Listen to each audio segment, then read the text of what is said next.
Boa noite, meus irmãos. Aqui quem vos fala é Logum Lacundê. Vem através desse canal para a gente poder colocar em pauta alguns assuntos que em outras mídias sociais a gente não consegue estar comentando por motivo das próprias diretrizes desses canais. E dizer a vocês que aqui a gente não vai fazer uma superprodução, a gente não vai fazer aquela coisa ilustrativa, aquela coisa que toma mais conta do que a gente está vendo do que a gente está ouvindo.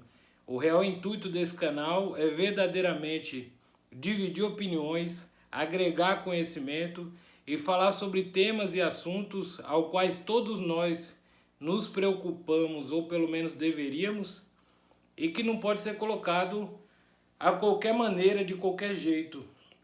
E um desses assuntos, e o assunto que eu queria iniciar o tema desse vídeo, é sobre eu respeito quem quer seguir de Exu a Oxalá, mas eu prefiro agregar os outros conhecimentos. Eu prefiro ir além, eu prefiro buscar as outras ramificações.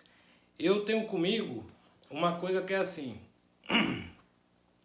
o historiador, ele não tem 7 anos de candomblé, ele não tem iniciação de candomblé, ele não tem iniciação no culto tradicional, ele não tem vínculo religioso. E o historiador, o papel dele, o antropólogo, é ir atrás de onde surgiu algumas religiões, alguns mitos, algumas lendas, algumas crenças. E eu me vejo muito enquadrado dentro dessa rama da história. E dentro dessa vontade, desse desejo de ir atrás de tudo isso, foi que eu comecei a buscar com algumas pessoas mais velhas dentro dos cultos ao qual eu tenho uma gigante admiração, para poder pôr aqui algumas coisas e dividir e aprender também com cada um de vocês.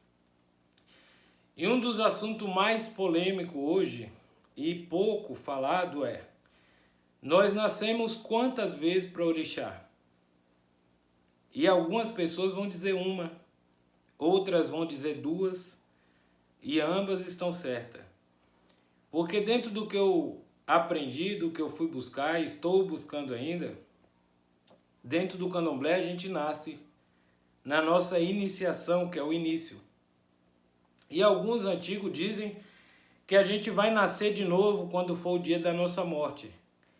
A morte dentro do candomblé é um assunto existente todos os dias, mas falado quase nunca. A morte dentro do candomblé é uma coisa inevitável, porém é uma coisa a qual ninguém quer discutir. Ninguém quer morrer, ninguém quer passar por esse processo, ninguém quer que a hora seja agora. Mas eu acredito que a gente tem que elucidar alguns pontos muito importantes, como qual é a necessidade do axixê e qual é a valia desse ritual fúnebre, quem é que pode ter um axixê, quem pode fazer um axixê, com quanto tempo, como é feito, quantas pessoas são precisa trazer o sacerdote do culto, o Zogé, para poder fazer isso. Porque assim, nós pensamos todos os dias que amanhã nós vamos fazer alguma coisa, depois de amanhã vamos fazer outra, e no fim do ano vamos viajar. E se isso não existir? Quando nós nascemos para o orixá, acredita-se que nós traçamos um destino ao qual estava escrito já no Orum, e acompanhamos esse destino coligados e relacionados ao nosso ancestral divinizado chamado orixá. E com esse orixá nós vamos seguindo dentro do candomblé, da diáspora brasileira, afrodescendente, nós vamos seguindo nossas obrigações. Vamos tomando obrigação de 1, de 3, de 5, de 7, de 14, de 21, nossos ajodum alimentando a nossa cabeça. Mas e o dia que chegar a nossa morte? O dia que chegar a hora de realmente voltar ao plano ancestral. Porque nós acreditamos que esse mundo aqui é o mercado de Aqueçã. Aqui a gente está para trocar mercadoria chamada conhecimento. Aqui a gente está para agregar conhecimento. Aqui a gente está para somar um pouco meu, um pouco seu, um pouco do irmão, para poder voltar para a nossa casa evoluído. Porque esse é o real intuito da evolução. Não faz sentido a teoria da evolução de vir à luz e desaparecer, ser um corpo ectoplasmático. Mas faz todo sentido o vir para cá desfrutar dessa experiência terrena, sabendo nós que somos seres espirituais vivendo uma experiência terrena. E nessa experiência terrena, nós entendemos que estamos aqui para aproveitar o melhor, fazer o melhor e acertar algumas dívidas. Porque em um mercado, algumas pessoas pagam à vista, outras pessoas pagaram a prazo, outras pessoas ficaram com débito para poder pagar. E aqui nós viemos para poder fazer tudo isso. E Urubá acredita que essa terra, o Aie, seja o mercado de Aqueçã e que aqui nós temos o dever de ter uma boa conduta e de fazer boas trocas, a fim de que nós possamos voltar com coisas generosas para o plano ancestral. Por para Intulá, aos braços de Olodumare, ou seja lá para onde cada um quiser chamar. E dentro disso, dessa volta, entre o nosso nascimento e a nossa ida, existe uma coisa chamada vida. E nessa vida, alguns de nós traz algum problema ancestral, alguma marca espiritual, ao qual tem a necessidade da iniciação do orixá, uma falta ou uma dívida, mas não a dívida que muitos dizem por aí, que se você não fizer santo você vai morrer, mas uma dívida kármica, uma dívida genuinamente espiritual, que é quando a pessoa vai no médico, faz todos os exames e não consegue achar nada no corpo dela, na matéria dela, porque o mal, a doença, o arum está na alma. E aquilo ali é um alerta, porque nós temos uma mania que é igual quando nós estamos com um carro. Acende a luz de freio, acende a luz da injeção eletrônica, acende a luz do painel todo e a gente não para, a gente só para quando o carro para. E aí a mecânica fica salgada para arrumar. E essas coisas são um aviso, e a pessoa vai lá, se consulta e descobre que tem que fazer orixá para poder seguir aquele destino dela.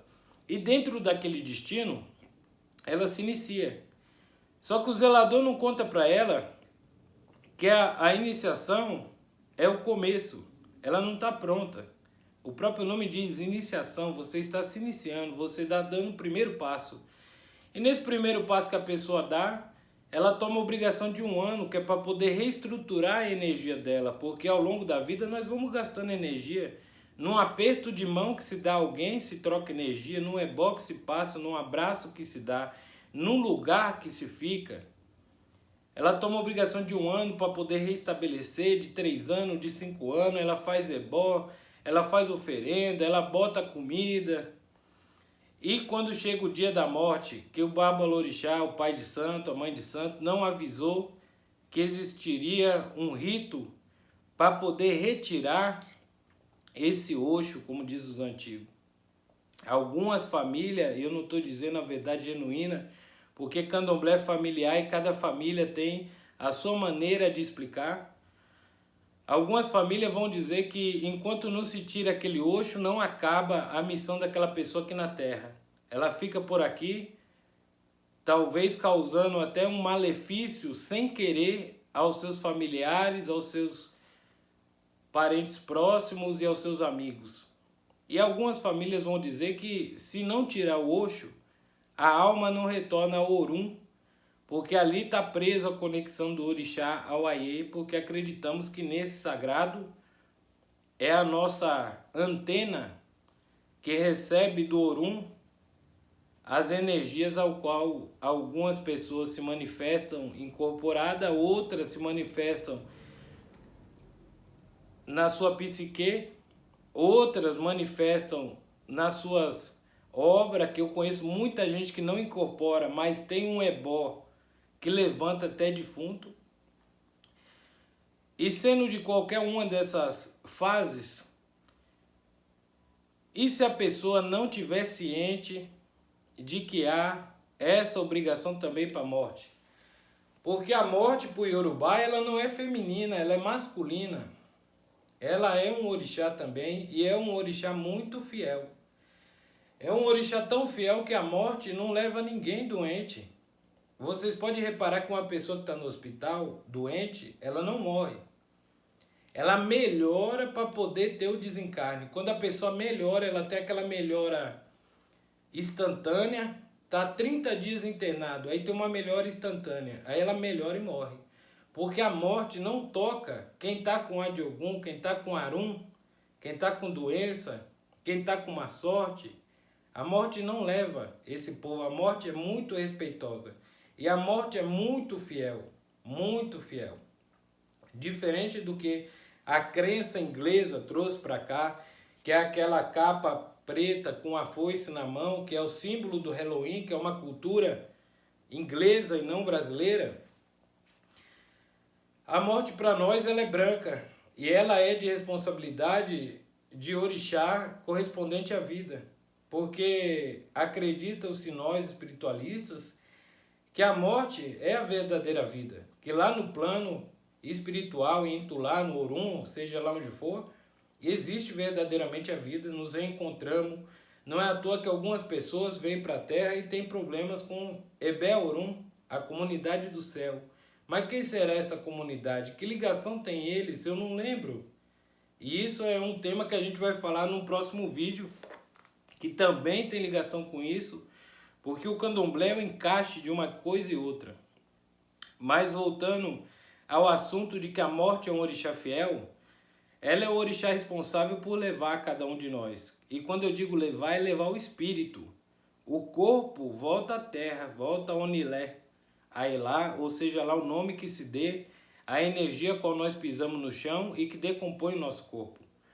O corpo volta para onde ele veio e do que ele é feito, porque o nosso corpo é cheio de minerais, ferro e outras coisas mais que existe de substância terrena. E ele volta para a terra. Mas o nosso espírito volta com esse orixá chamado Iku, que é muito fiel, para onde ele realmente saiu, para a essência de onde ele realmente veio, que é desses orixá Abi, que são responsáveis pela vida, orixá Abi.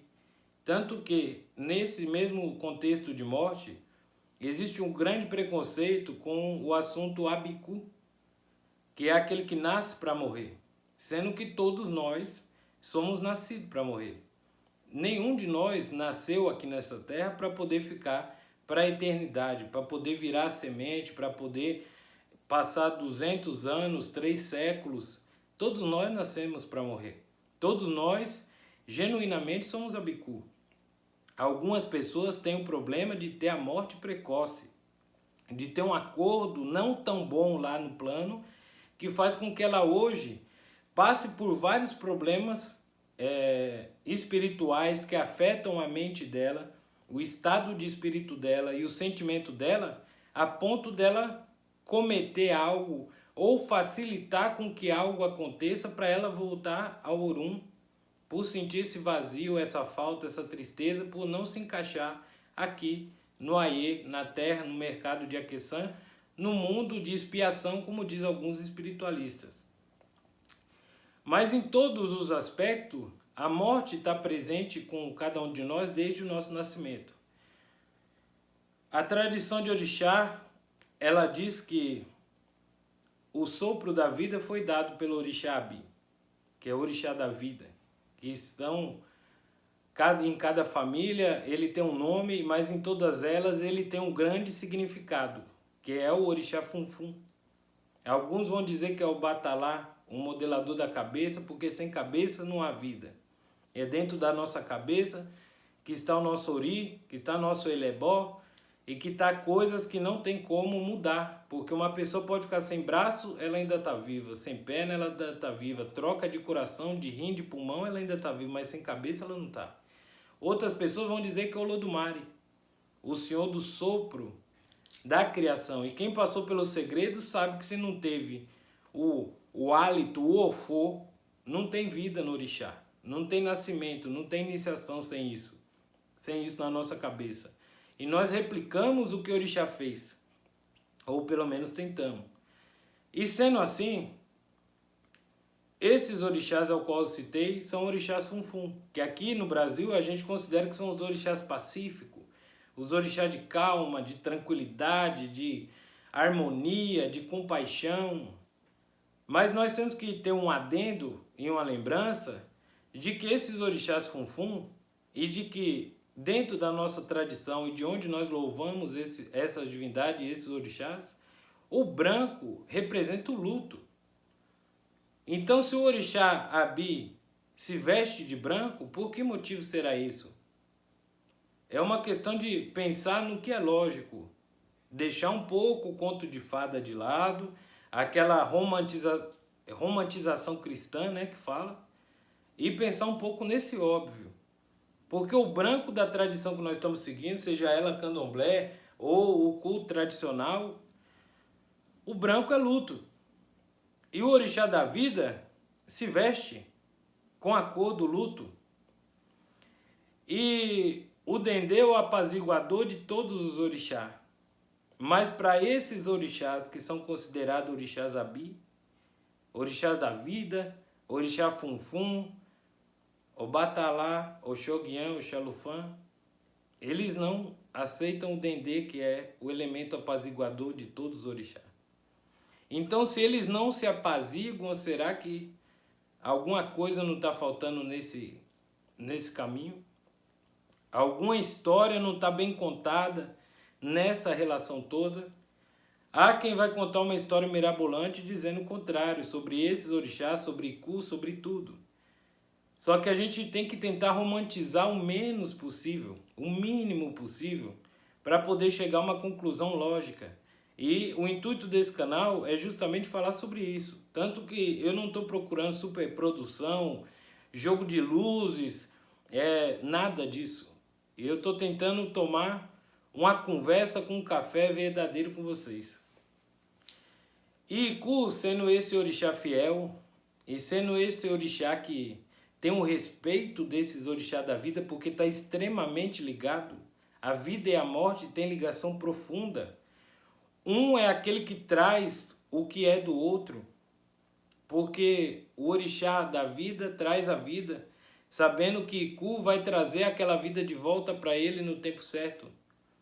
E quando o orixá da vida traz a vida, Iku é responsável por observar e ficar de olho e na hora certa fazer a visita. E como eu disse, Iku não toca ninguém doente, Iku não toca ninguém mal, Iku não toca ninguém que esteja ruim espiritualmente ou fisicamente. As pessoas morrem não porque Iku é ruim. As pessoas morrem porque elas vão deixando de cuidar da alma, algumas coisas vão se magnetizando no corpo, algumas pessoas vão descuidando do corpo, algumas pessoas vão abusando da sorte, e quando a gente abusa da sorte, o azar é certo. E aí vocês vão me perguntar, mas e o que é que tem a ver? E a iniciação e o axixê? Falando na visão geral da coisa, quando a gente entra para fazer santo, a gente tem que ter noção de que nós não vamos ser eternos. Que nós temos que procurar fazer o melhor e dar o nosso melhor e estudar incansavelmente pelo melhor para poder alcançar um grau de conhecimento ao qual sua vida seja leve, sua cabeça seja tranquila e você consiga realizar o seu destino com êxito para quando chegar a sua hora você ir. E quando for a sua hora, nós que somos de cultura brasileira, que não temos o costume de encarar a morte como uma coisa boa, nós encaramos ela como uma coisa triste, porque somos brasileiros, totalmente apegados ao corpo, totalmente apegados à matéria, totalmente grudados ao egoísmo de querer aquela carne para poder apalpar. Não é à toa que quem tem casa de candomblé já viu casos de gente chegar para pedir a nós ajuda, porque a avó dela não está bem. E aí você pergunta quantos anos tem sua avó? Aí ela fala 102 anos.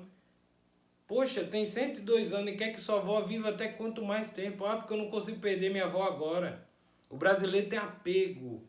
Ele prefere que a pessoa fique ali vegetando do que a pessoa descanse e vá cumprir a vida verdadeira dela.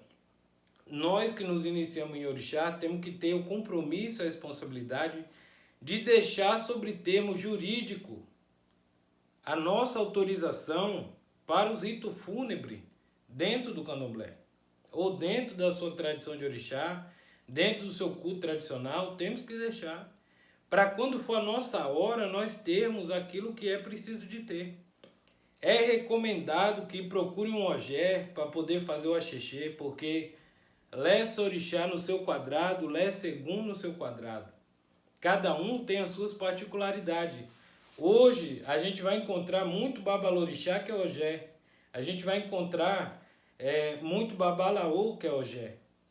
E a gente tem que encontrar alguém capacitado, alguém que entenda, alguém que realmente saiba fazer a coisa para poder deixar certo a nossa passagem até a nossa casa verdadeira, que é o Orum, até o colo dos nossos ancestrais. E deixar por aqui o que nós temos que deixar.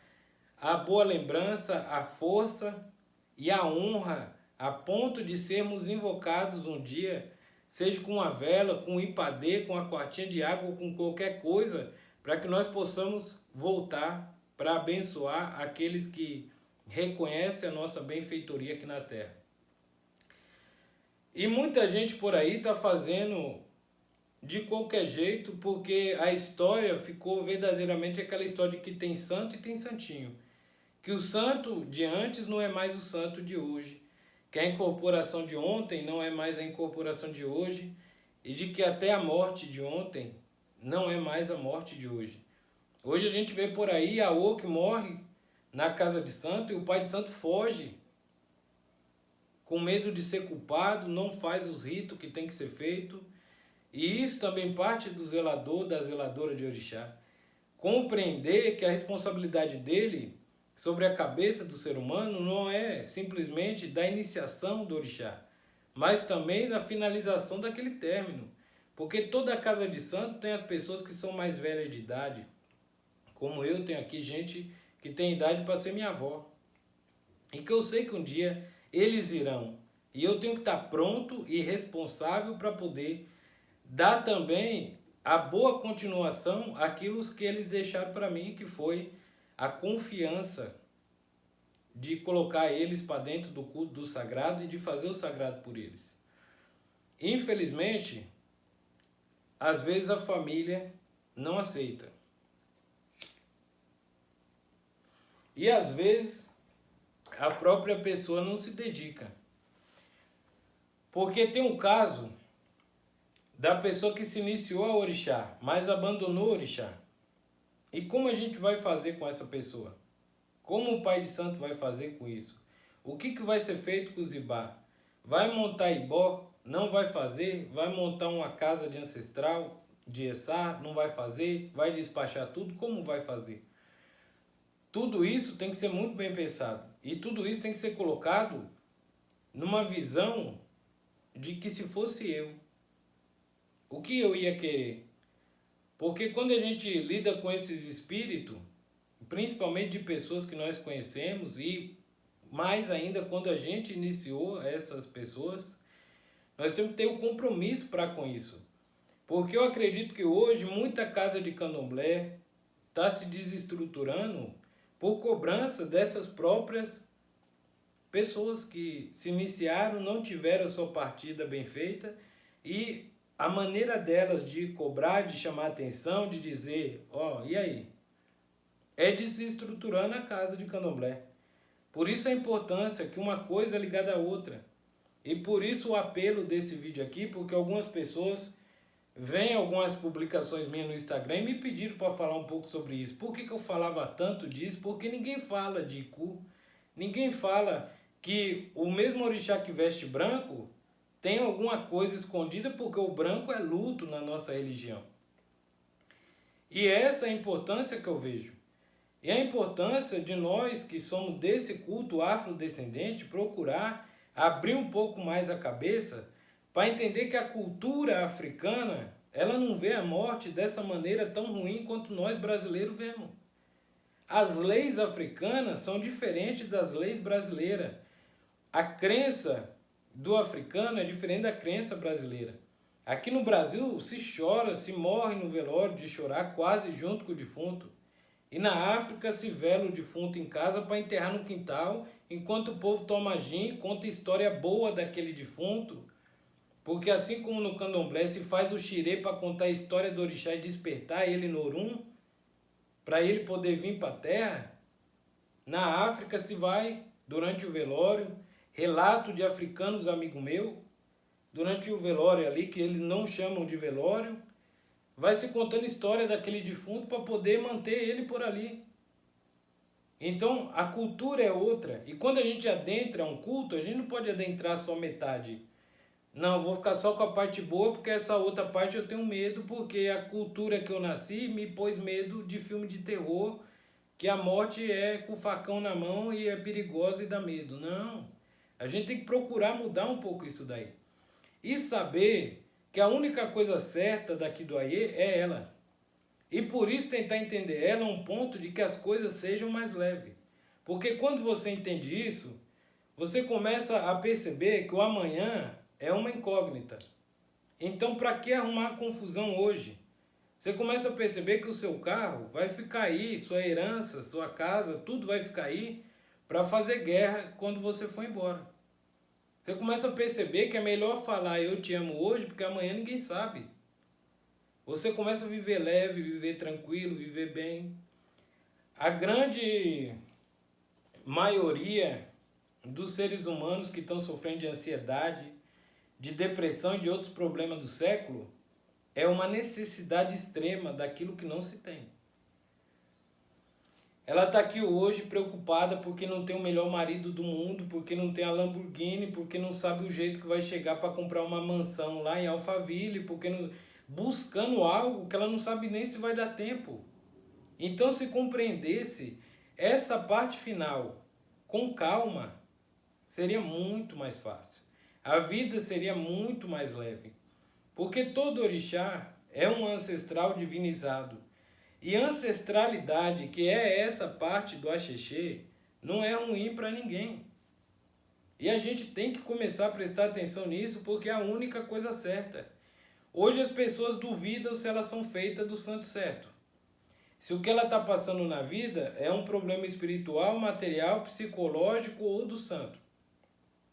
As pessoas duvidam se alguma coisa está possuindo elas. Se o ebó vai dar certo de verdade. A única coisa que ninguém pode duvidar é que uma hora ela vai partir.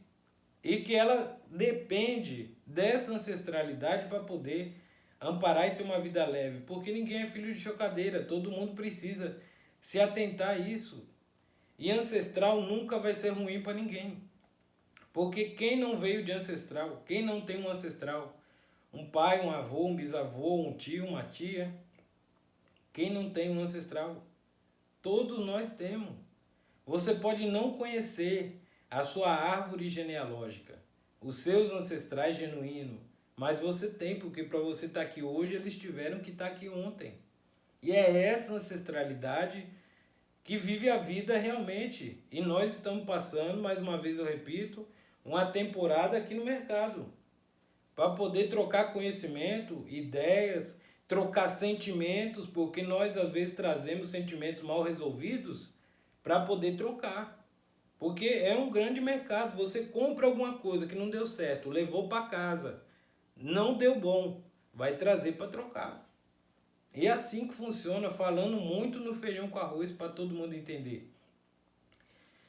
E a cultura do orixá é essa cultura, seja ela o candomblé ou a tradição do orixá, o culto tradicional, é essa a realidade dela. E eu não estou aqui falando por Ifá, porque não tem peso o suficiente para isso. Eu estou aqui falando pelo básico que uma pessoa que nem precisa ser feita tem que entender, porque a morte está aí para o ateu, para o católico, para o evangélico, para o cristão, para o candomblecista. E temos nós que entender que o candomblé é tradição de orixá que veio para cá e se adaptou e virou candomblé. Porque a história diz isso, não sou eu que estou inventando. É o que os antropólogos comprovam. E outros vários temas que puxa sobre isso daí eu quero deixar em outros vídeos. Por exemplo, orixá, feitura do orixá. Por que o orixá de antigamente fazia, o de hoje não se faz mais? Porque a cabeça de antigamente se concentrava e acontecia e de hoje não se faz mais. E outros temas mais que todo mundo vê, mas ninguém consegue falar. E o axixê, que foi o tema de hoje, falando sobre Iku, porque muito também não se pode falar, mas eu acredito que eu consegui tirar um pouco desse receio da morte tenebrosa sobre cada um, porque a morte não é essa coisa ruim. Ela é uma amiga fiel, ela é parceiríssima de Ori, que é a única divindade que atravessa com a gente para lá por reencontro dos ancestrais. Ela não é toda essa profanação que fizeram aqui no Brasil. Esse orixá chamado Iku, ele é um orixá de extrema necessidade, porque ele põe ordem sobre o universo. E alguns ancestrais criaram o axixê, que é o ato de comemorar a partida de quem fez uma boa coisa nessa terra e de manter o vínculo com essa pessoa que fez a boa coisa nessa terra. Porque ninguém acende vela para defunto morto. Já dizia os meus antigos que para defunto ruim, ninguém acende vela. E para defunto morto, que é aquele parado, também ninguém acende vela. Então, a gente tem que entender esses pequenos processos para poder realmente ir compreendendo a nossa vida, a real vida, o que realmente é necessário, para a gente começar a cair na real de o que vale a pena a guerra, vale a pena a briga, vale a pena a tristeza, vale a pena guardar o eu te amo, vale a pena o quê? E dentro disso eu espero ter elucidado um pouco e deixo aqui à disposição os comentários para a gente poder ir debatendo, porque eu também estou no mercado. Eu estou aqui para comprar e para vender. Eu estou aqui para comprar a sua sabedoria, para vender um pouco da minha e para quando for a nossa hora de voltar à terra ancestral, voltar com mais e voltar com o que há de bom. Eu espero que Olodumare abençoe a cada um de nós, que meu Pai Logum-Edé dê sorte a cada um de nós e que nós possamos fazer dos nossos dias por aqui, por esse grande mercado, os melhores dias possíveis, que nós possamos comprar coisas boas e vender coisas boas, que nós possamos negociar e fazer grandes amigos. Que o Olodumare nos dê a boa sorte e o prazer da vida e o clarear do dia. Que o nosso destino seja bom. Motumbá, Mojubá, Mucuyu, Colofé, a bênção a todos. Indistintamente e até a próxima.